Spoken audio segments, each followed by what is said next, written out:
where exactly the Lambda real functions are used. So that is going to be challenging, I guess. I think, yeah, once ma'am shows us like actual how that thing is processing, I think that will become more clear. Right now we are in basic steps, right? From I know. It's slow because people are new. It is going to be getting little harder, I think, by the end of this week, I guess. I think ma'am is there to clarify our questions. Hold our Why hands. not utilize that knowledge? Hold our hands, I guess. I gone through list, set, tuple. I think ma'am has came. Hello. Hi everyone. Good morning. Yeah. Good morning, everyone. Yeah. Good morning. Good morning, Jamal. Good morning, everyone. So don't worry about the syllabus that is there in the content, like whatever has been shared. We will discuss everything. And I do understand you people will have some doubt, and we will connect extra classes, no problem. If on weekends, if you have one doubt, we can connect on extra times to clarify all your doubts. And also in the class, you can ask how to complete this entire thing. There are 3 steps. Please mute yourself, everyone. Please mute yourself. Yeah. The first thing is attend the class, which is very important. You need to attend every day. So you need to attend the class and understand all the concept. Ask me immediately. If you want to pre-prepare, that will be even more better for you because you have the syllabus with you, right? Please mute yourself, everyone. Jagdish, can you mute? So a lot of background noise. Jagdish. Okay, so first you attend the class because in the class you will understand a lot of concepts, and if you want to pre-prepare, you see what is the topic that I'm going to cover in the next class. Every Monday I do tell what we're going to cover in that entire week. So I will give you a quick kind of overview what we're going to cover. So based on that you can pre-prepare. So this is one additional step you can add before you join the class. If you don't pre-prepare, did not get time also, that is fine. Attend the class, ask me any doubt in the class. I will extend if required. After completing the class, you go and see the recording, and if you understood the class, no need to see the recording. You follow me whatever I have covered and do the assignment. This is very important step. Every topic has assignment. Let's say today I completed NumPy. Your task is open the NumPy questions, and there will be 10, 15, 20 questions. You do it without taking the reference from Google. You try to do it. If you are stuck anywhere, you take help from the solution file. After that also, if you have not clear, you keep your doubts. In the next class, you ask me. So if you first attend and then do the assignment and then prepare for the coding test. So coding test are there something which I am introducing from your class. From every Sunday, we have a 3-hour, not 3-hour, basically this Sunday I am keeping a coding test for 8 p.m. batch. The topics are till pandas, but your is a new batch. So once you complete till that level, we will have a coding test. So it is a 30 minutes, 3 questions they have to do. One question is from pandas, one question is from visualization plotly, and one question is from data structure. And the time that is exactly, you will feel like a coding test. That is not something, I will share you a link. You have to click on that link. The timer will be there. After 30 minutes, the question will go. So you will feel in 30 minutes how much you can code. So I am forcing you to code, right? I am forcing you to code at least on Sundays so that you will be preparing yourself for the coding test. And if when we go to machine learning, this coding test will be one project. So I will give you data set complete from data collection to model validation, everything you have to do. And on Monday's class, I will discuss the solution for this coding test. So you have enough thing to kind of practice. Apart from that, this path is ocean. There is nothing, no limit of it.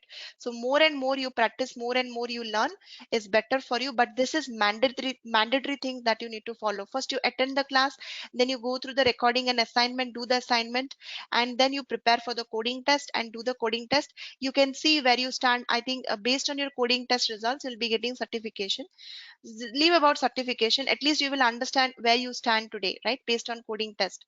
So this coding test you can keep with yourself, do not share with anyone. These are real coding test, right? Real time coding test.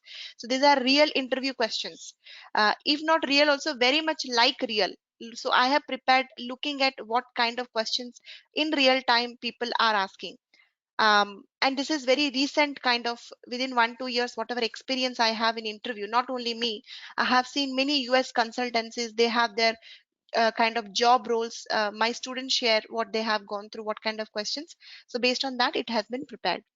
So there are enough things in this particular course which will make you very much strong.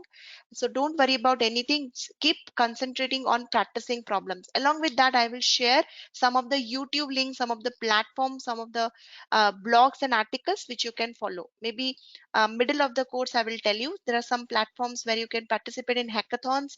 You will get 50,000 plus data sets to practice. There are some platform which will help you to keep yourself up to date. All the news articles related to AI you will find from there.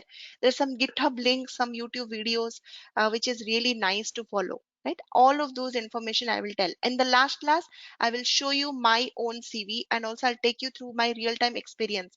So I have done almost 25-30 projects from different domains. I will give you 4 to 5 projects from each, at least let's say 8 to 9 projects, right, from different domain. And I'll tell you how to write it in your CV. What all are the things that how to prepare your CV, the tips for CV preparation.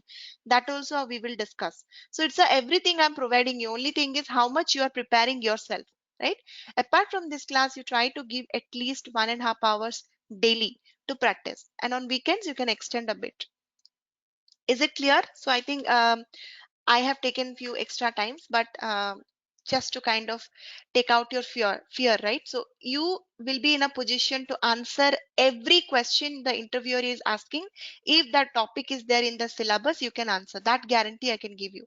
If the topic is there in the syllabus, you can answer. And whatever is the topic you have taken, try to make your CV around it. For example, let's say you are not sure about recommendation engine, so do not write any project related to that. You are sure about deep learning, you are sure about NLP, Spark, you have done regression, classification, k-means, many things you have done. So it is not like how much you know, it is about how depth you know. Let me repeat, in the interview, the rejection or selection is based on how depth you know about each topic. It's not like how the width is, doesn't matter. So somebody just tell I know this and cannot even answer the basic questions, will be rejected. Then someone who tells I know this, I will learn this if you give me opportunity. That's a good way of saying. And if you write so many things, they will also doubt, right? Within 2 years, how you learn so many things. That is okay if you can justify, but most of the time we will not be able to justify, because in reality we have not gone in detail about it. Is it clear?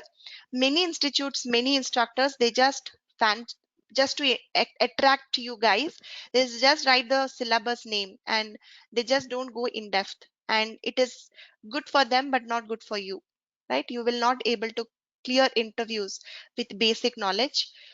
You have to know in depth, mostly the theory part. In depth, you know each algorithm derivative, each algorithm logical interpretation, why you are using it, where you will use it, each parameter detail. What is gamma? If I increase gamma value from 0.3 to 0.5, what is going to happen to the algorithm? What is the importance of this parameter?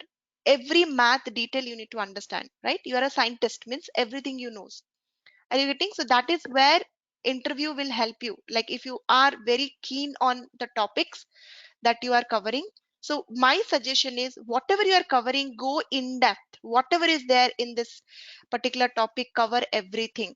Whatever you are not covering, you can keep it aside. Slowly you can cover one by one. Is it clear for everyone? It's not like knowing the things, it is how in depth you know. Linear regression means y equals to mx plus b straight line. Everybody knows. How many people know about gradient descent, right? Are you getting? So each algorithm detail you have to understand, not surface.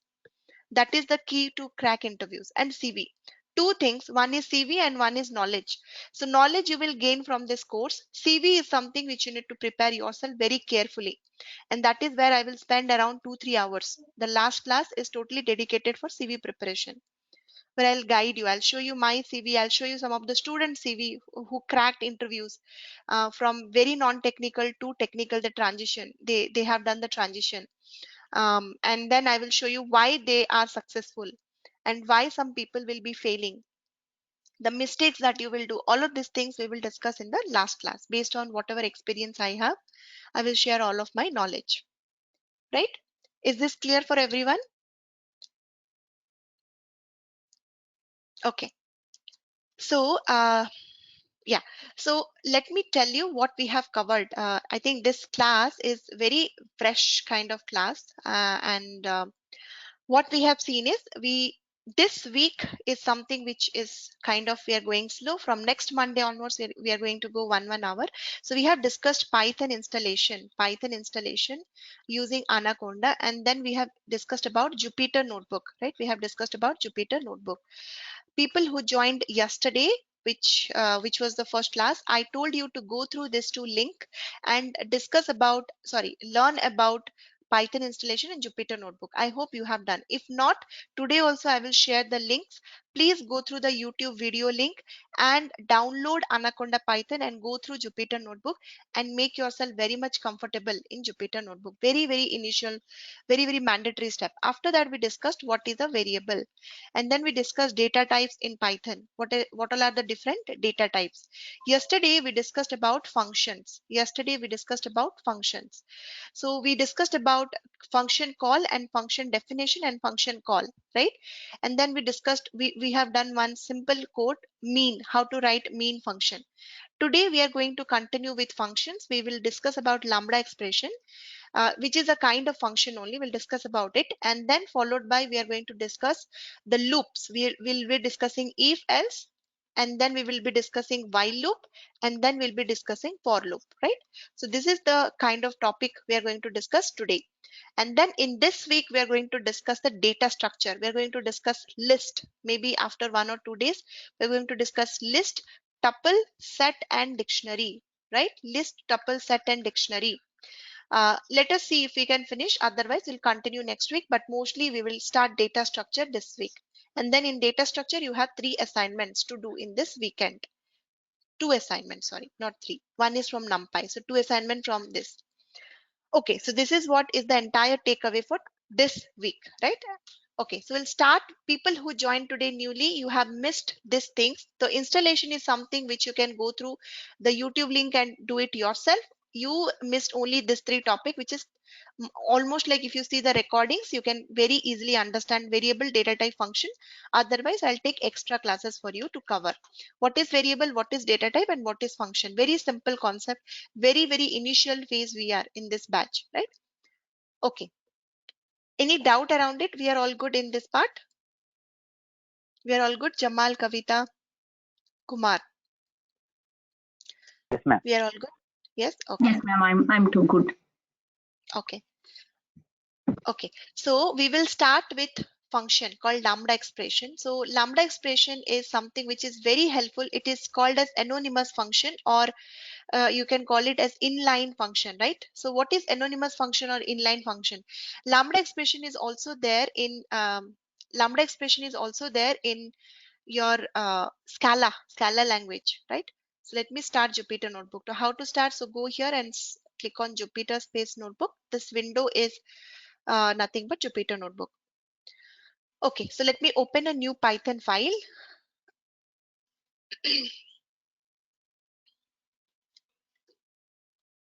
So first I will define, so yesterday we defined a function. So I will define it again, and then we will discuss about lambda expression. So any function you are defining in Python, can you tell me, because we already completed it yesterday. So I'm asking, how to define a function in Python? What is the first line I need to write? What is the syntax? Anybody remember? Use the Keyword def, def keyword. DEF followed by the function name. function And name. yes, and And let's say arguments. correct. So add number is the function name, and within bracket I will write the parameters. Any name I can write, and then this colon I need to give, because in Python there is no curly braces, right? So this colon means immediately the cursor will come here, not immediately below D, but it will leave some space. So this is something called indentation. In Python, indentation is very, very important. And here I will write the logic. Let's say I just want to print A plus B. Nothing, very simple function. I just want to print or return, basically. I want to return A plus B, right?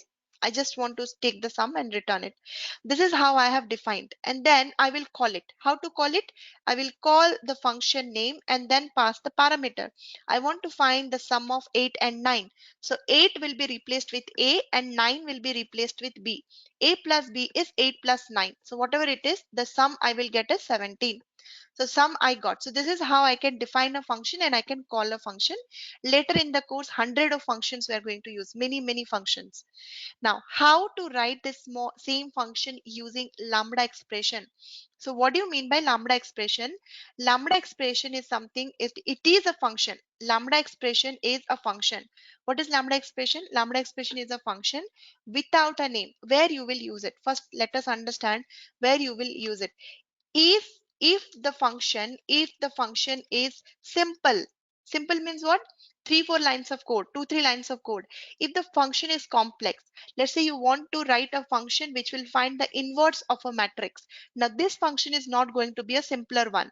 You have lot of logic to write, lot of maths, maybe 8 or 10 lines of code you have to write within that function body part. So this kind of function you cannot write in lambda way. But if a function is very simple, for example, this example, we are just taking two numbers, returning the add.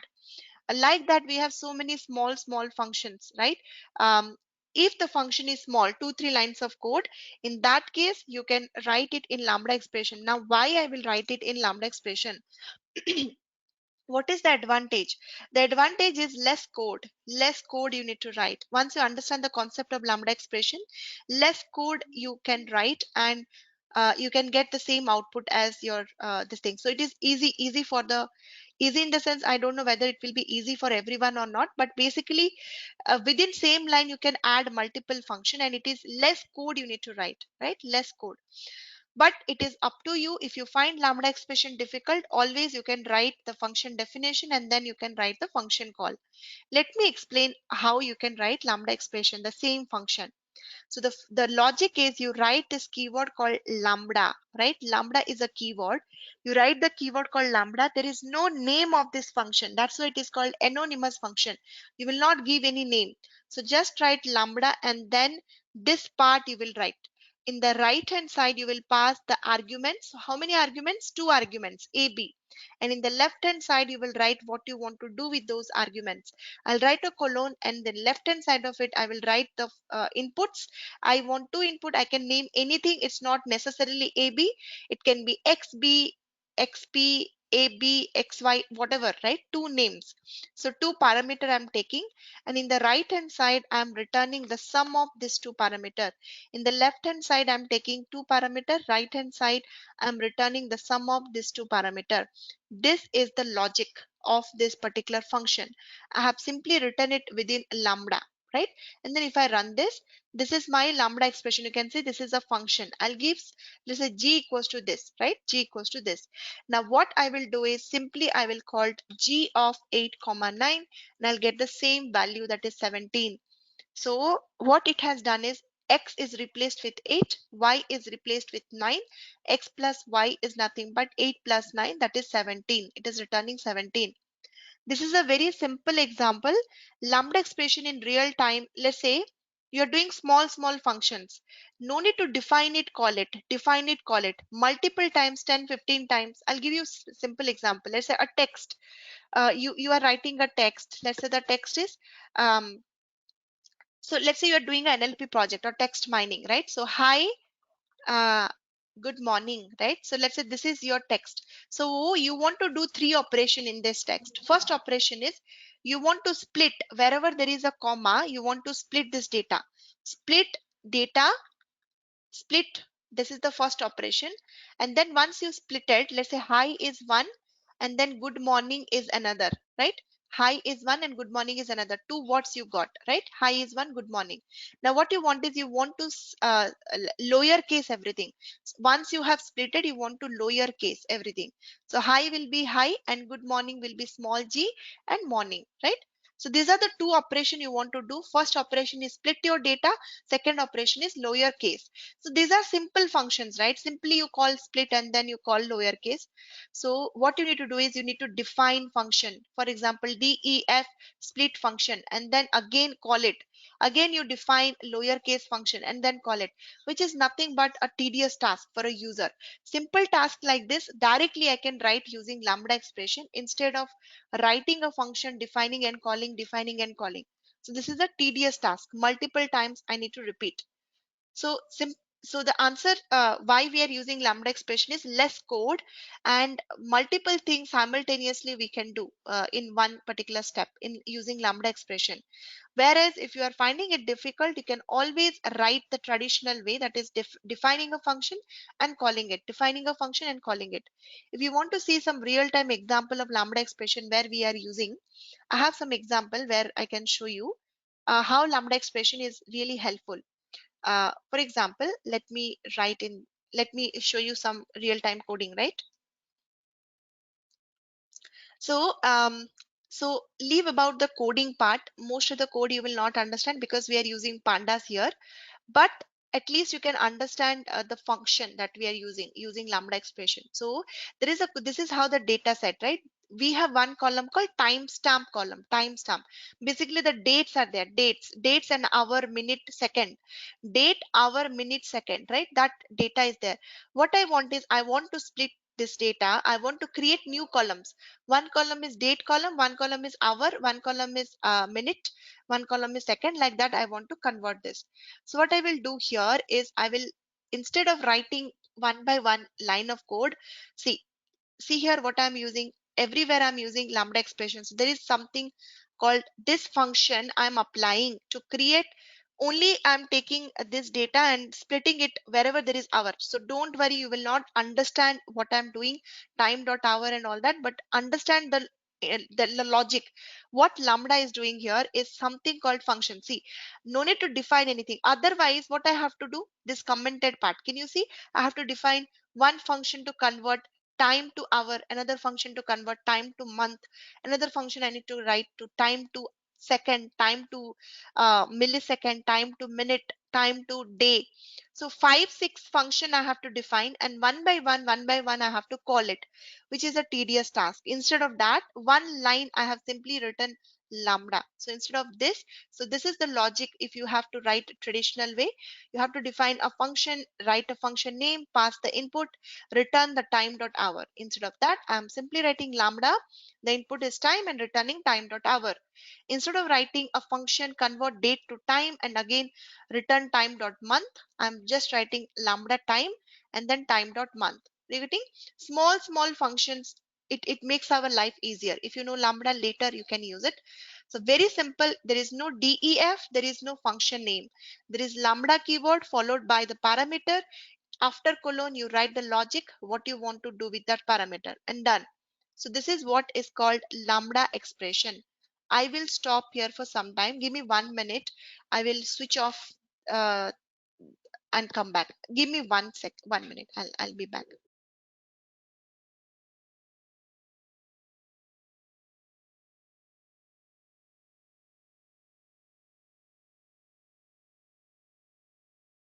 Yes. So any doubt in this Lambda, or it is clear? Not clear? Clear?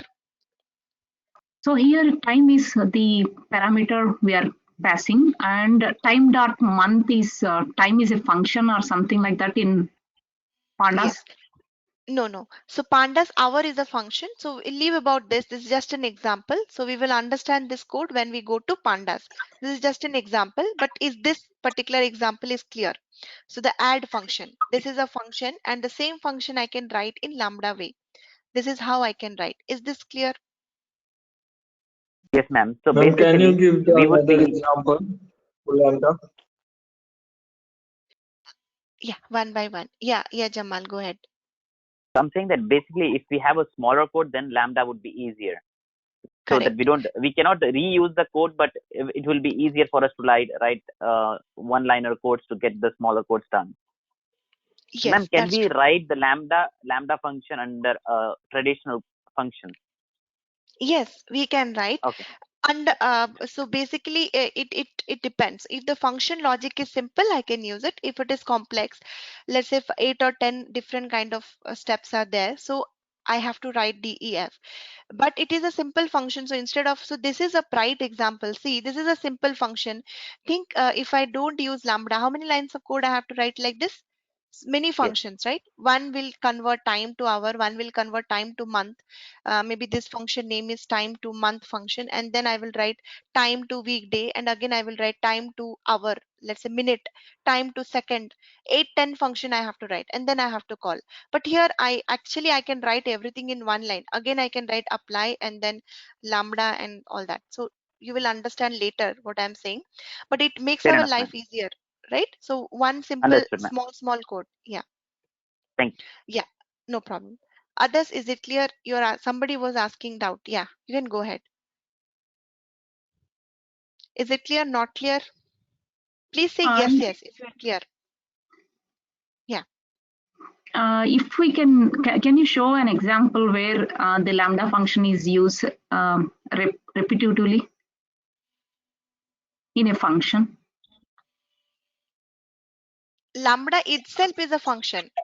So lambda expression itself is a function. It is the replacement of a function, which is simple. I mean to So say the output of lambda function becomes an input for the function, and then calling it lambda again and again. Say for example, you can write it in the main function that we have used yesterday, right? The main function. So see any small logic. So this is kind of a nested function you want to write, function inside a function.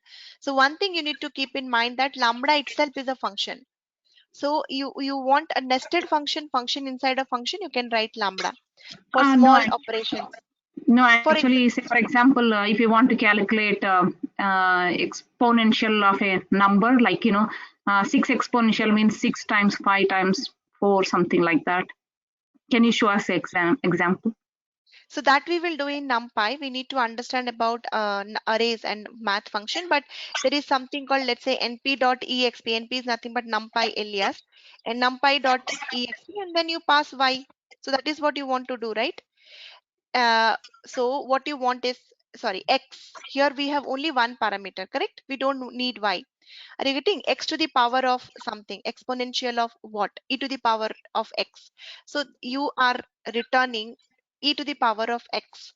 So basically you can write in this way, or whatever maths you want to apply, see what is the input for that math, how many parameters it is taking. Those many parameters, let's say it is taking power. So you need two parameter, one is 2 or x to the power of 3 4 5, whatever power you want.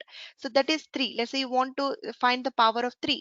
So this is what is your input, and what you are finding is x to the power. There is a function called power, np dot power x comma 3. So whatever is the logic, whatever you're writing in the body part, you will write. So it's very simple. If you're confused with lambda, write a function, remove the def and the name, and whatever you're passing the parameters, that parameters you write left side of this colon, and the right side of this colon you write the body part of that function.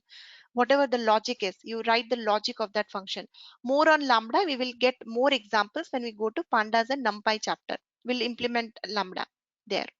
Okay, so we'll implement lambda when we go to numpy and pandas chapter. As I have shown you some examples, we'll do that. Okay, so as I said, if it is difficult, you can always use traditional def function. You can skip it. This is something kind of extra thing that you are learning. If you find it difficult, you can skip it, but this is the purpose of using lambda, is making the code less code. Okay, now what we can understand is, we understood about basics about functions and lambda expression. Again, let me tell you one thing. The core Python, we are just touching the surface. It is not in depth. As I said, this is just a quick revision. This is not a Python class. This is a data science class. So I'm just giving you a quick revision about the core Python, so that we can you will feel comfortable for the advanced modules. From NumPy onwards, it will be very in-depth. NumPy, pandas, plotly, all of these topics, statistics, machine learning, we will see in-depth. Having said that, core Python, the data structure is in-depth. List, tuple, set, dictionary is in-depth. Functions and other things, we are going in-depth, but in case you want to do some more practice, you can always refer to Durga sir's recording, and also you can refer to internet for getting more questions on the same topic, which you can practice yourself, right? Okay. So what we will discuss now is something called for loop we will discuss, right? So we will discuss about while loop, for loop and if else loop. So any one of you, can you explain why we need for loop, why we use for loop? To reiterate things, suppose if we have a list in which we have loads of numbers, so we cannot manually do the indexing because it will be a lot of work. So if we use a for loop, then it will just go ahead and iterate all the data in it and will give it to us. That's how we use it. Yes, correct. So for loop basically we use for iterations, right? Or if we want to do the same block of code, let's say the body part, we want to iteratively run it, or multiple times if you want to run it. So basically we need for loop. So we know for loop in other languages how to write. In Python, the for loop is little difficult, not difficult, different, sorry. It is different. How we write for loop is little different. So for I in, let me write it first and then I will explain you everything. For I in range of, let's say 1 to 10, I want I value each time it should go from 1 to 10. And then let's say I'm simply printing I. So the line of code that I have written is called for loop, where I have used a separate function called range function, which is very, very important function. Let me explain what is this range function is about. This range function has three parameters. I have given two, but basically it has three parameters. So range, the first parameter is starting index. What is the starting index? The second parameter is what is the ending index? And the third parameter is the step size. The step size. Remember in other languages you were writing I equals to I plus plus, I minus minus, I plus 2, I plus 3, I plus 4, I minus 2, right? So all of this thing we can achieve using range function. So by default, range function step size is 1. By default, if you are not writing this, this is 1 continuous number. So I am writing 1 and 10. So the range 1 10, it's nothing but I will start from 1 to 9. This is exclusive. Ending index is exclusive. So when I'm writing 1 comma 10, it will go from 1 to 9. So I value first it will be 1 and then it will be 2. It is like I equals to I plus 1. It is very similar to writing I equals to I plus plus or I plus 1. Each iteration I value will be incremented 1 1 1 till I reaches 9. First iteration I value will be 1, second iteration I value will be 2, and then 3, and then 4 5 6 7 8, and then it will reach till 9. So that is what is called range function. Now if you want I plus 2 or I plus 3 or I minus 2, I minus 3, what you need to do is called something called, here you will specify the range. So if I write range 1, 10 and 2, what will happen? So now this particular I value will be incremented two times, right? So 2 times means what? First time I value will be 1, second time I value will be 2, and third time, sorry, 3, 3 plus 2, 5, 5 plus 2, 7, like that. So that is what, and if I do not write this starting index, by default it will be uh, 0, right? If I do not write the starting index, by default it will be 0. So what I will do is, let me run this code and then let me show you what I told. Let me run this code and show you the output. So as we discussed, I value will be incremented 1 1 1 1, right? Why 1 1? Because I have not mentioned the step size. By default it is taking 1. If I want to increase y value 2 times, 1, then 1 plus 2 3, 3 plus 2 5, I will write 2. So you can see now it is incrementing 2 times, right? Now I value is incrementing 2 times. Now let's say if I do not write anything, simply if I am writing 10, see from where it is starting. The I will be starting, the starting index, if I will not mention, the starting index is 0. If I do not mention the starting index will be 0. So what I will write? I will write this, and then what I will get is 0 1 2 3 4 5 6 till 9 I will get, right? The starting index by default it is 0. Okay. Now, if you under any doubt in range, if you understand, I will ask you one question. My question is, if you want to decrement, let's say I value, I want to decrement from 10 to 15, right? How to write it? Any guesses? Start from 10 and goes till 15. Is that what you said, ma'am? Exactly. Correct. So if I want to decrease, so 15 means I will write 16. So ending index is exclusive. So 15 I want means I will write till 16. So I will get 10 comma 16. So starting is 10 and ending is 15. So it will decrease 1 1 1 1, right? Starting index is 10, ending index is 16. So by default step size it will decrement I. So if you want 2 2, then you write last as 2. So 10 and then 10 plus 2 minus 2 basically, right? So it will be, so this is increment. You write the reverse way, right? You write the reverse way. First you write the starting and then you write the ending and then you write, so here you write 16 and then you write 10,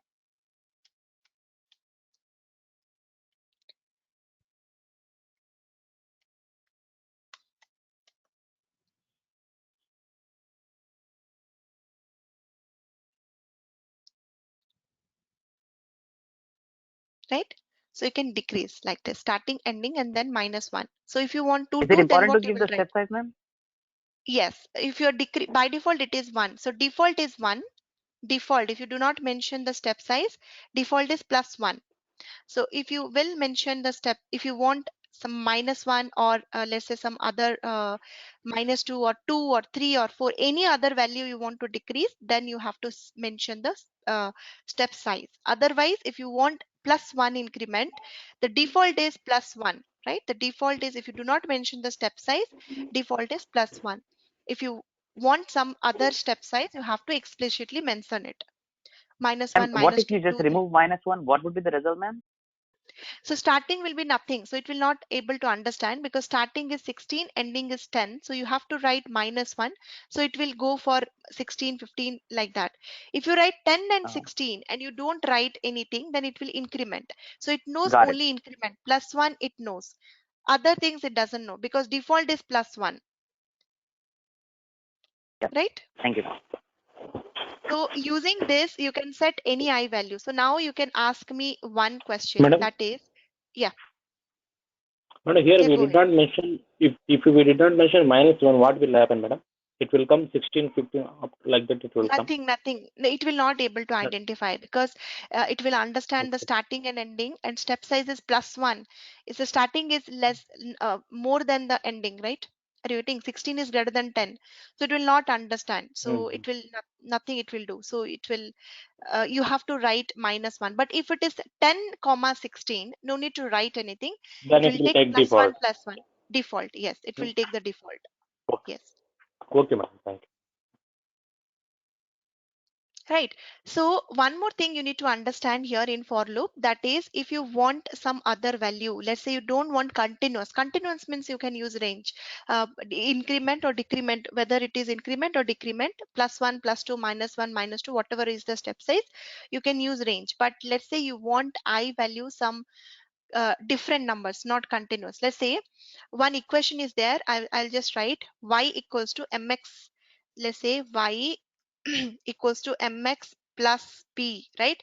And you want to run this particular equation, or you want to iterate for different m value. M is you want to find y for different m value. Let's say m value is, or let us make it simple. Y equals to mx is what you want, you are calculating inside the for loop, and m value is, let's say you have first m value is 30, second m value is 40, and third m value is 50, right? um and x value is always constant. Let's say x value is 70, right? X value is 70. Now you write a for loop. What you will do is, for I in M, right? For I in M. What is M? M is a list. I'll discuss about list maybe in tomorrow or day after tomorrow's class. It's a container where I can set a range of numbers, right? Or a range of values. So here I have kept all the numbers 30, 40, 50. So what I'm saying is, for I in M, for each value of I, you do this y equals to M is nothing but I into X. So, and then you print Y. So you print Y. So this kind of for loop also you can write. So let me tell you what what is this. So here M is not, I is not continuous like 1 2 3 4 5 6 or minus 1 -2 step size 10 9 8 7 or 10 7 5 4, like kind of it's not continuously increasing or continuously decreasing. It is something random, right? So each iteration I want I value will be replaced with one of the value from this list. So if that is the case, I can use this list instead of range function. So what will happen here? Each time I is running, it will take one value from this m and it will ix star, right? So you can see this is the value for y. So I is 30 multiplied by 70. So you can see what is 30 multiplied by 70. If you do that, that is 2100, and then 40 multiplied by 70, 50 multiplied by 70. So this kind of for loop, if you want to write, you have to use a list where the numbers are not continuous. It's random, right? Not random, but it is not different numbers, not continuous numbers. Is this for loop clear? Any doubt? Clear, madam. Clear, ma'am. Right? So you can write either range function or a list. If it is continuous, you can use range. Otherwise, you can use a list where you can define all the I values, and for each of that, you can do 1 1 1. For example, you have 10 inverter. You want to iterate the logic for all the 10 inverters. So for I in inverter, you define a list where inverter names will be there. Inverter 1, 2, 3, 4 till 10. For each inverter, you find the capacity logic, you repeat. So if that is the case, you define everything within a list if it is not continuous, right? Okay, so this is something about for loop. So like for loop, we have another loop called while loop, right? Very simple and very important loop. Most of you already used it in other languages. The logic is same, the syntax is different. Anyone wants to explain what is while loop?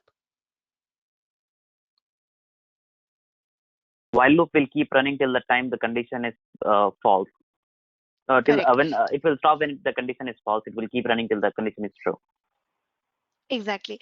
So till the time the condition is false, while loop will keep executing. So while loop will keep executing until the condition is false, right? So that is the logic of while loop. How to write while loop? So a while loop, for loop, if else function, everything is block in Python. So there is no curly brace concept here. So each time you're writing any block, you need to write a colon and then you need to give some space. That is called indentation. In Python, indentation is very important.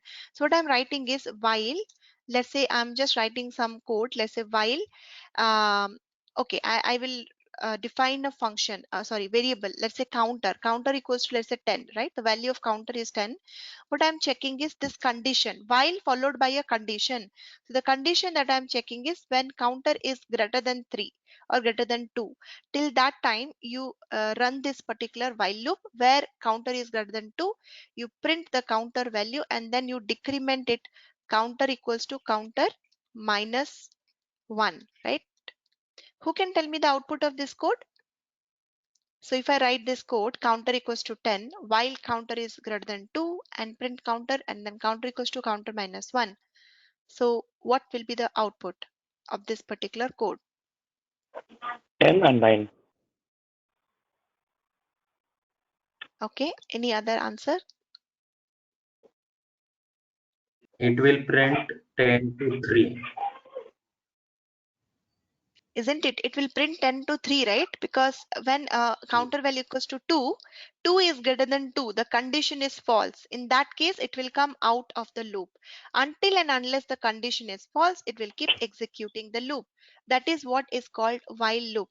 The condition that you are checking, if that is true, means the block will execute. If that is false, means the block will not execute. Here it is 10 and it will check the condition. It is return is true, so it will enter, it will print the counter value 10. Counter is 9 now. Again it will check 9, right? So 9, the condition is now 9. So is the condition is true? Answer is yes. Now the condition is true, 9. Again it is true, so it will print the value of 9 and then it will become 8. 8 true, print 8, right? And then decrease to 7. 7 true, right? 7 is greater than 2, true. Enter into the block and then print the counter value. So that is 7. And then counter will become 6 and so on. So when it will be 3, so counter will be, let's say 4. 4 and then print 4, counter value is becoming 3. Now you check 3 is greater than 2. Is the condition is true? Yes, it is true. So enter inside the loop and print the counter value. So print counter value you have printed, counter will become 2 now. Now you check 2 is greater than 2. Tell me, is this condition true or false? 2 is greater than 2. False. False. So it will not False. execute. It will come out of. So 2 is greater than 2. Condition is false. It will not get inside. It will come out. If condition is false, it will come out. If condition is true, it will get executed. So that is what is called while loop. So until and unless, if you check the condition, if that is true, you enter. If that is not true, you come out. That is your while loop, right? So is it clear? This while loop and for loop is clear? Any doubt in this? While loop, for loop. Is it clear? Please say yes, yes, if you are clear. Yes, ma'am. Clear. Yes. Yes, ma'am. Yes? Yes, ma'am. Okay, while and for loop is a difficult one. If else, I don't think you even need my help to show you. Just you remember the syntax. If else, everybody knows. It's a very simple kind of loop where we are checking condition. If it is true, we are entering. Otherwise, we are coming out of the loop only one time. The difference between while and if is while loop will check the condition until and unless it is false. If will check the condition only once. If will check the condition only once. If the condition is true, it will get inside. Otherwise, it will come out. So for example, if 7 is greater than 5, so I am checking this condition and this condition is true. Only one time it will check. If it is true, yes, it is true, then it will execute whatever I'm executing. The if block will be executed. So I am in if, I'm just printing a print statement, right? So this print will be executed if the condition is true. Now let me make it false. Let's say 4. So 4 is greater than 5. The condition is false. Nothing will happen. It will not get inside and it will not execute the loop. But if the condition is true, only one time it will execute, right? Similarly, if you want to check multiple condition, you will write L if. It's not else if like other language. It is L if. I'm checking another condition. Let's say the first condition, I'm checking another condition whether 4 is equals to or 4 is greater than equals to 3, and then I am printing print I am in L if, right? So if I run, what will be the output of this code? Who can tell what will be the output of this code? Very simple. It's gonna I am print in I if am and in I am if. in if. Correct. So So I am L if in will not be executed at all. If the if condition is true, we will stop there. We will not go down. If the if condition is false, then only the elif will be executed. If the second elif is false, then only the third elif will executed. If the third elif is false, if everything is false, then only the else block will be executed. Are you getting? So if any one of this block is true, the condition is true, then that will end there. It will not come to the next line. For example, let's say here I'm checking 4 is greater than 5. So 4 is greater than 5 is false. That's the reason elif will be executed, right? That's the reason elif will execute. Otherwise, any one of this condition is false, means then only it will go to the next block. Otherwise, it will stop the execution in that block only. It will not come to any other block. Else will be executed when none of the condition is true, then only else will be executed. If none of the condition is true, then only else block will be executed. So this is about else if else, and while and for loop, right? Based on this, you will get some questions, the function assignment and data structure. Basically, when we start, we have two very important assignments. One is from list and one is from dictionary. Two assignments, right? And one is from NumPy when we go to NumPy chapter. I'll stop here. So the old students you can drop like Kumar, Kavita and Jamal.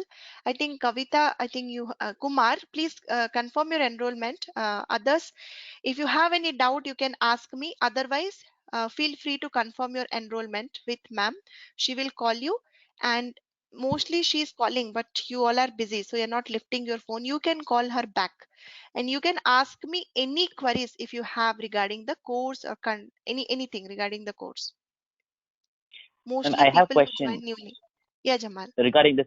Ma'am, what's the difference between else and else? Why can't we just use if else, or else we can use nested else too instead of else? Correct?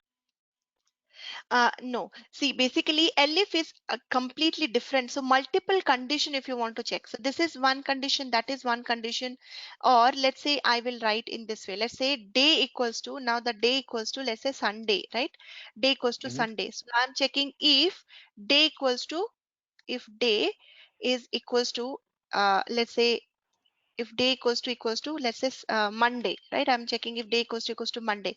Then I'm executing if. Otherwise, if I'm checking if another condition, it's not the same one. I'm checking if day equals to Tuesday. Then I'm going inside if. Then again, let's say if I'm checking one more condition, let's say if day equals to nothing but your Thursday or Wednesday, right? So are you getting? So Got it. multiple condition I can check using if. If Got it. else means Got it. only one condition. If is false means else will execute. If will help us to add multiple condition. I can check n number of condition using Fair if. enough. Second question is, ma'am, talking about the yesterday's question, I had a question from yesterday, right, about the functions. So, Yeah. in future, are we gonna expect any values from users? Are we gonna have any user inputs? Yes. Yes. Okay, We'll do that. So thank you for okay, and reminding. This is something called yeah, user input. We'll discuss that tomorrow. How to take user perfectly. input. And Yeah. third thing, ma'am, I think ma'am did not get the time to uh, add the thing to the SharePoint drive. Could you please Okay. remind her once? I will tell her today. Definitely, she will create it Yeah, and she will add. Yeah. definitely. Thank you so much, ma'am. We'll drop out. Thank you, Jamal. Yeah. Practice on Okay. Lambda. Thank you so much. No problem. Yeah. Okay, the new joiners, you have any queries like you attended yesterday and today's class, and many of you just joined today's class. So if you have any doubt, feel free to ask me. Otherwise, confirm your registration as soon as possible. Maybe within one or two class, I think it's a uh, like it's a good point to understand the quality and the teaching style. Are you getting, not getting? Everything, whatever you want to decide. The syllabus is very transparent. It is not like just writing the headings. It is very detailed syllabus, line by line, word by word. We will follow the syllabus. Everything is very transparent. In the demo class, I have already shared you some of the notes, the projects, the course duration, the time, the topics. Everything is in front of you, and also you have attended one or two classes, so you also will get a kind of idea how the courses are going and all that. So when we go to NumPy Pandas, it is very, very detailed and will go very slow. And one thing is, don't worry about clearing doubts, right? You can ask me as many times as you want until and unless you are clear. Only thing is, once you done your homework, after that also, if you are not clear, I will explain one or two times. After that also you have doubt, we will arrange extra classes for you, maybe on weekends, where we can discuss all your doubts. So don't worry about doubts and all that thing. We will definitely help you with clearing all your doubts. Apart from doubts, do you have anything to ask, or we are all good? If we are all good, feel free to kind of confirm your registration as soon as possible, because after your registration only you will be added to the drive and you will start practicing the assignments, right? Otherwise you will be lagging behind.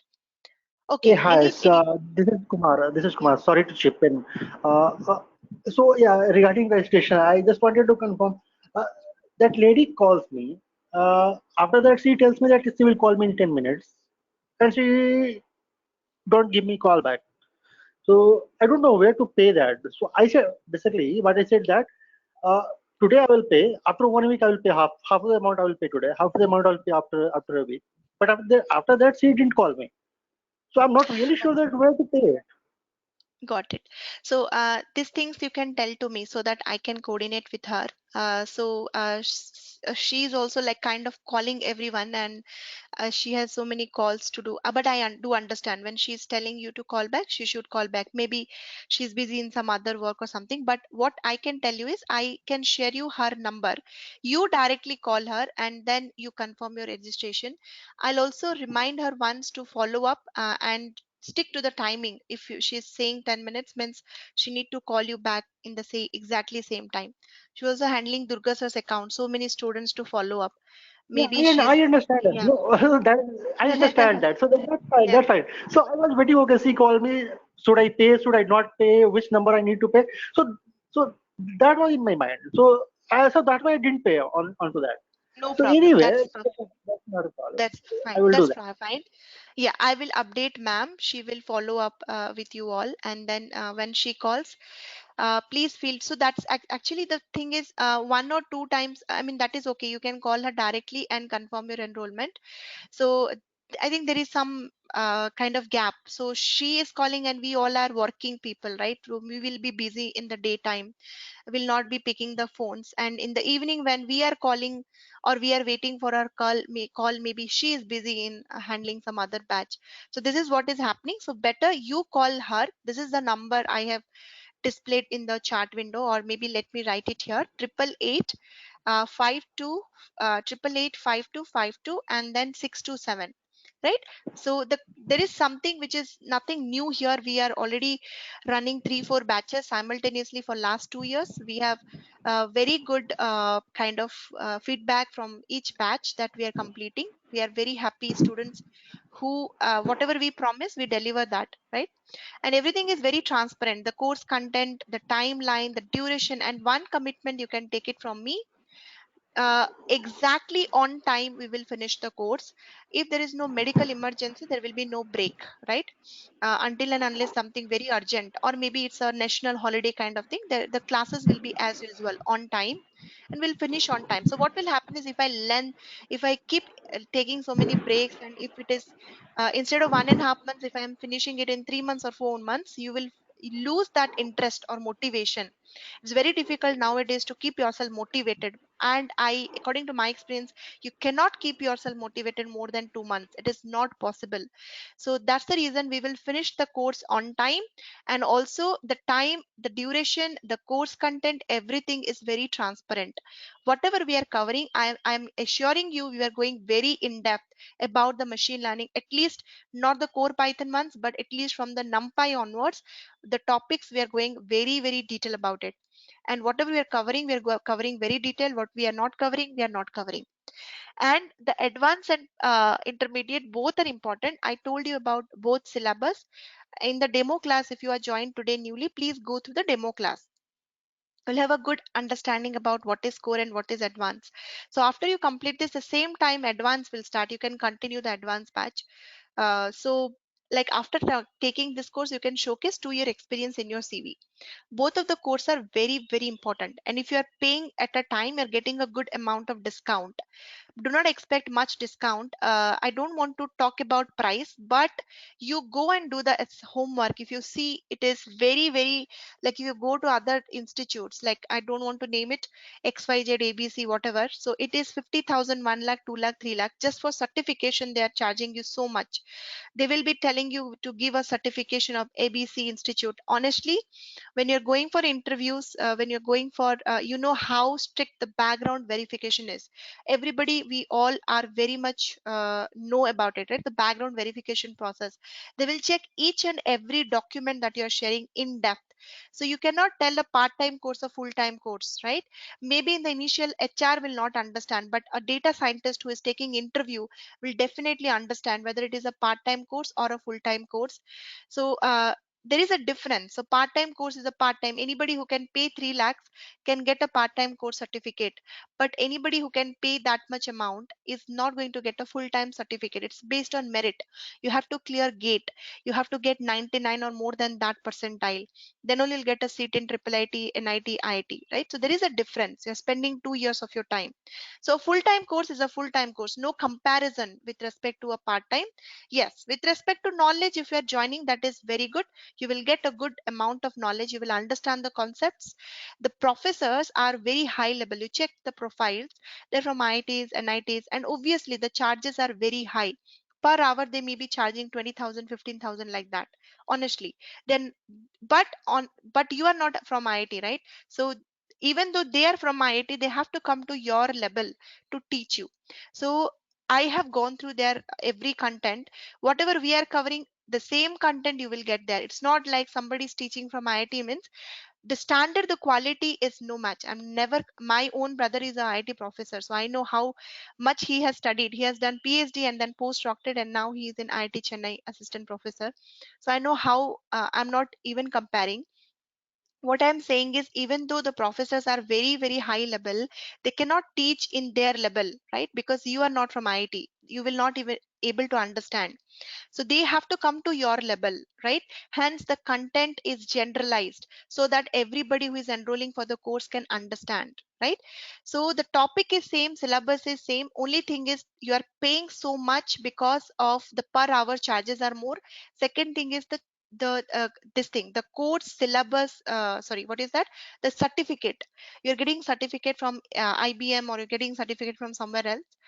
That is okay for your satisfaction. That is not industry standard. Let me tell you repeatedly, that is not industry standard, because I am a real-time practitioner. We are also hiring. uh, we we judge people based on how much they know and based on full-time degree. If somebody has full-time MTech course or PhD course, that has way more weightage than somebody who is showing a part-time course certification. So that will just help you to kind of put it in your CV to highlight. But ultimately, if it is not a part full time, you are similar to a BTech degree.